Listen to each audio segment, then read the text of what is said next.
What if I told you that spot where you caught your personal best last summer is probably the worst place on the entire lake to fish right now? Sounds crazy, right? We get so attached to our honey holes, those reliable spots that always seem to produce.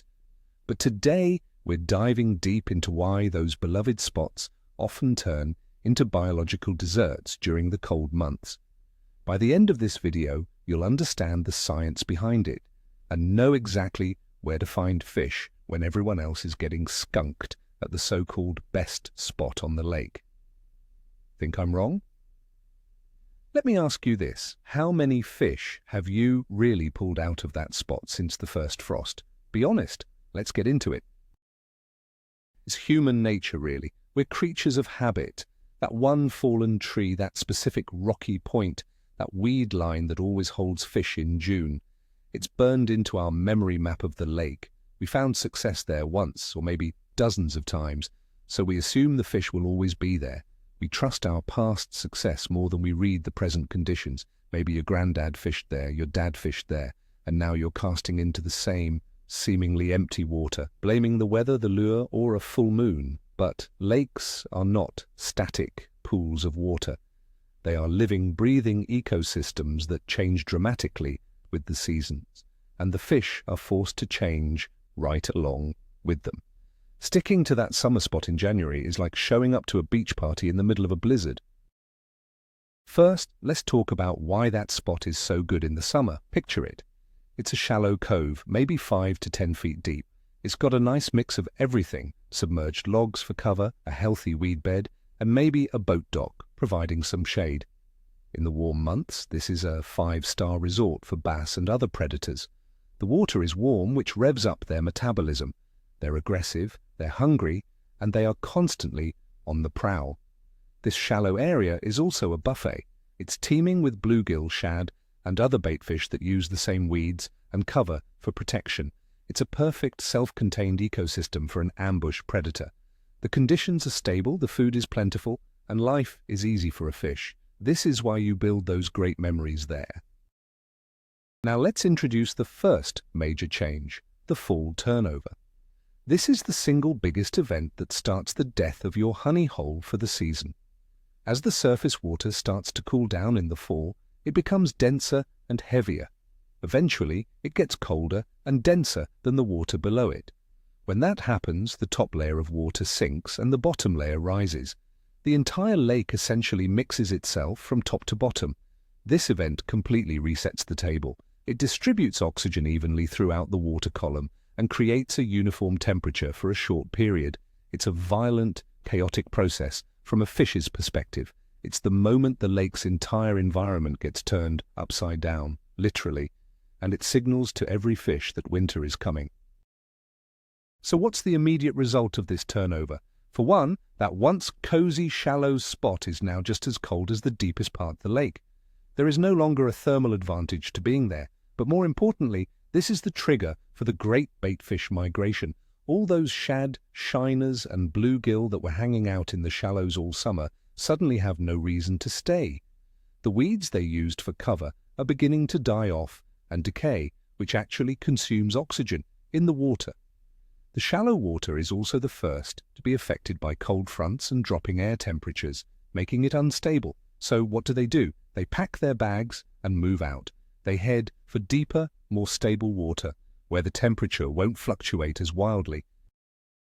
And here's rule number 1 of fishing, which we sometimes forget. Find the food, find the fish, the bass, the crappie, the walleye. They aren't hanging around in that shallow cove out of nostalgia for their summer feeding frenzies.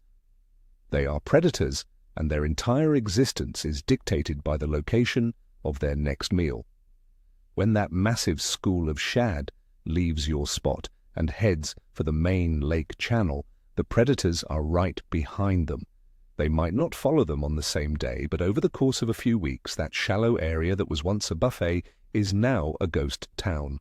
The pantry is empty. Continuing to fish there is like sitting in an abandoned restaurant, waiting for a waiter to show up. It's just not going to happen. Now let's talk about the fish themselves. Bass and most other game fish are cold-blooded. This means their body temperature and therefore their metabolism is regulated by their environment. When the water temperature drops from 75 degrees down to 45 degrees, their whole world slows down. They don't need to eat nearly as often. A bass that might have eaten multiple times a day in the summer might only need to feed once every few days, or even once a week, in the dead of winter. Their digestion slows, their movements become more lethargic, and their primary instinct shifts from aggressive feeding to simple energy conservation. They are trying to burn as few calories as possible to survive until spring. This is a crucial piece of the puzzle. So, think about your shallow honey hole now. The water is cold, let's say 40 degrees. A fish hanging out there is exposed to the most rapid temperature changes. A sunny day might warm it a degree or two, but a cold front could plummet it overnight.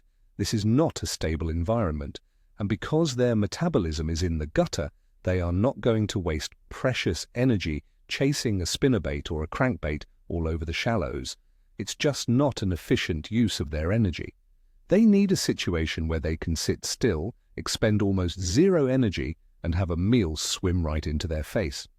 Your shallow, cover-filled summer spot offers them absolutely nothing that they need to survive the winter. This leads us to the big question: if they're not in your spot, where in the world did they go? The answer, in most cases, is deep and vertical. The fish are looking for stability. The deepest parts of the lake offer the most stable environment. While the surface temperature can swing wildly, the water down at 20, 30, or 40 feet will hold a much more consistent temperature throughout the winter. It might be cold, but it's a stable cold. The fish can acclimate to it and conserve energy without having to constantly adjust to changing conditions. They seek refuge from the turbulence of the shallows. This is their winter bunker, where they can wait out the cold season with minimal stress. What do these winter sanctuaries look like? They're not random deep holes, they are specific pieces of structure. Think about main lake points that drop off sharply into deep water. Or consider the outside bends of old creek and river channels that snake along the bottom of the reservoir. Bluff walls are another classic wintering spot. What do all these have in common? They offer verticality. A fish can sit at the base of a bluff wall in 30 feet of water, and if a brief warming trend occurs, they only have to move up a few feet vertically to find slightly warmer water or chase bait.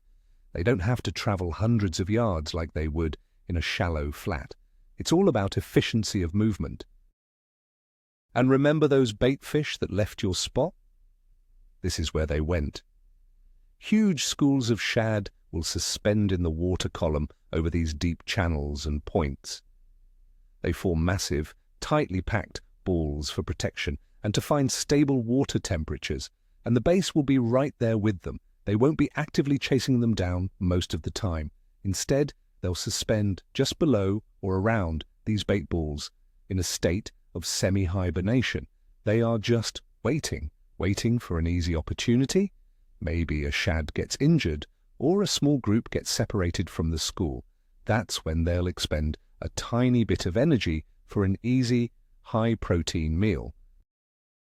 Let's put it all together and officially declare your summer spot a winter dead zone. The water is now among the coldest in the lake. The weeds that provided cover and oxygen are dead and decaying, which can actually lower the oxygen levels in the immediate area.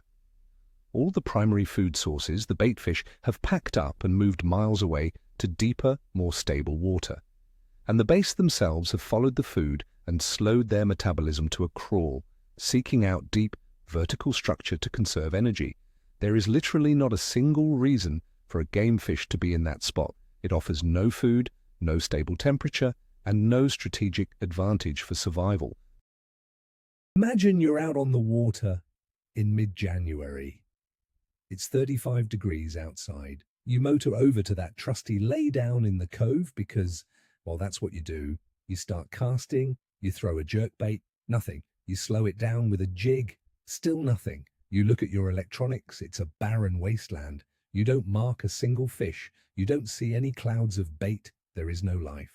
But the memory of that 5-pounder you caught there in July is so strong. You convince yourself they must be there. You tell yourself they're just not biting. You spend 2 hours casting at ghosts, getting colder and more frustrated, while the entire population of catchable fish is miles away, stacked up on a channel ledge. This is a trap that 90% of casual anglers fall into. We fish memories, not reality. We let our past successes dictate our present strategy, even when all the environmental evidence tells us that things have fundamentally changed. The lake in winter is not the same lake as it is in summer. It's a completely different playing field, with a different set of rules. Trying to use your summer playbook in the winter is like trying to play baseball with the rules of football. You can try all you want, but you're not going to score. You have to be willing to abandon what you know and learn the new, slower-paced game of winter fishing.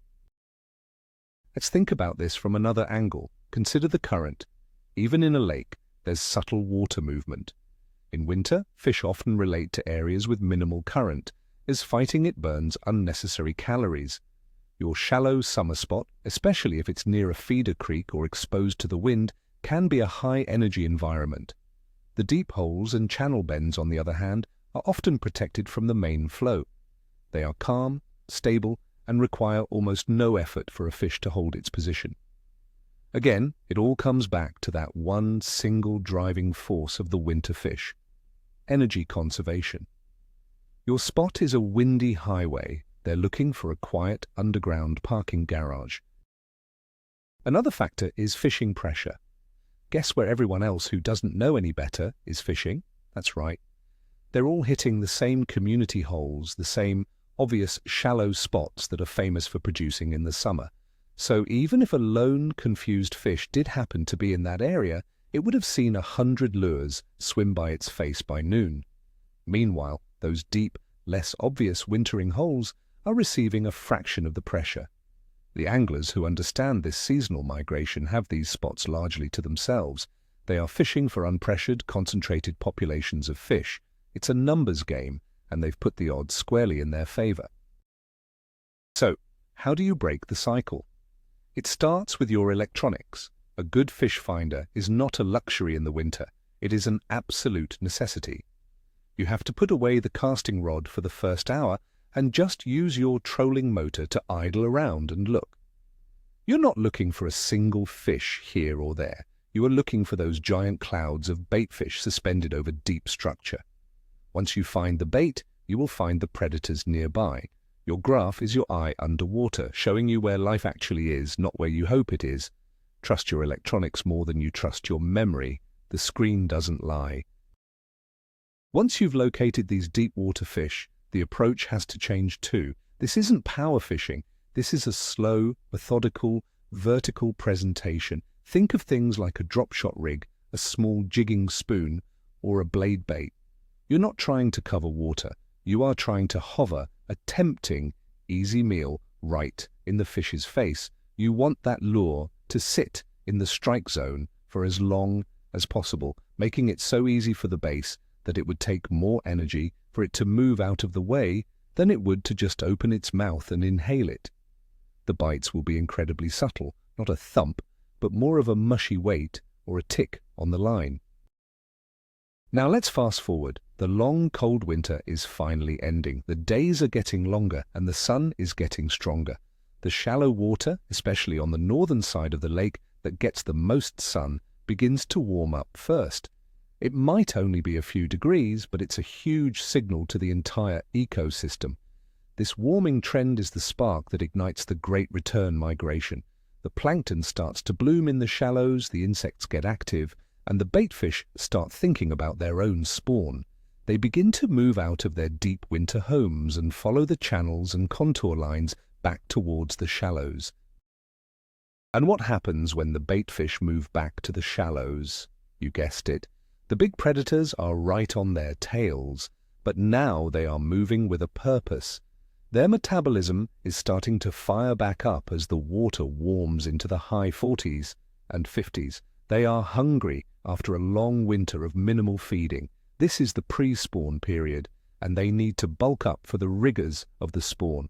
They follow the bait right back into the same coves, onto the same flats, and around the same laydowns that they abandoned 6 months earlier.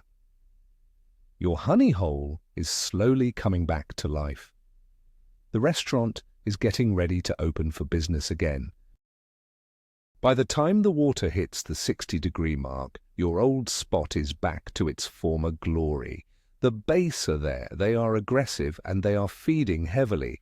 You can pull up, make that same cast to the lay-down tree, and get that familiar thump that you've been dreaming about all winter. It feels like the spot was never dead. It feels like the fish were there all along, just waiting, but they weren't. They were on a long, necessary vacation to a completely different part of the lake. The spot itself hasn't changed, but its role in the lake's ecosystem is entirely seasonal. Understanding this cycle is the key to unlocking consistent success year-round. So the best spot on the lake is a misleading title. It's better to think of it as the best spot for the summer. Every season has its own best spots, and our job as anglers is to figure out what those are based on the conditions, not on our wishful thinking. The fish are always telling you where they are. You just have to be willing to listen and abandon the spots that are screaming, "Nobody's home." By letting go of your attachment to one specific location, you open up the entire lake and become a much more versatile and successful angler. It's about adapting to the fish's needs, not forcing them to adapt to your habits. So, let's wrap this up. We've talked about how lake turnover, the migration of baitfish, and a fish's own metabolism conspire to turn your summer paradise into a winter dead zone. The most shocking moment for many anglers is realizing that the fish aren't just not biting, they are physically not there. They have moved. Your best spot isn't a permanent address, it's a seasonal vacation home for them, and they've checked out for the winter. This realization is a complete game changer. It forces you to stop fishing memories and start fishing the current conditions of the lake. It's the difference between a frustrating day of casting at nothing and unlocking the secrets of the winter bite. Thank you so much for watching. If this video blew your mind a little, or even just confirmed a suspicion you've had for years, do me a favor and hit that like button and subscribe for more myth-busting fishing content. Now I really want to hear from you. What's the one can't-miss spot on your lake that completely dies in the winter? Let me know in the comments below. Let's share some stories.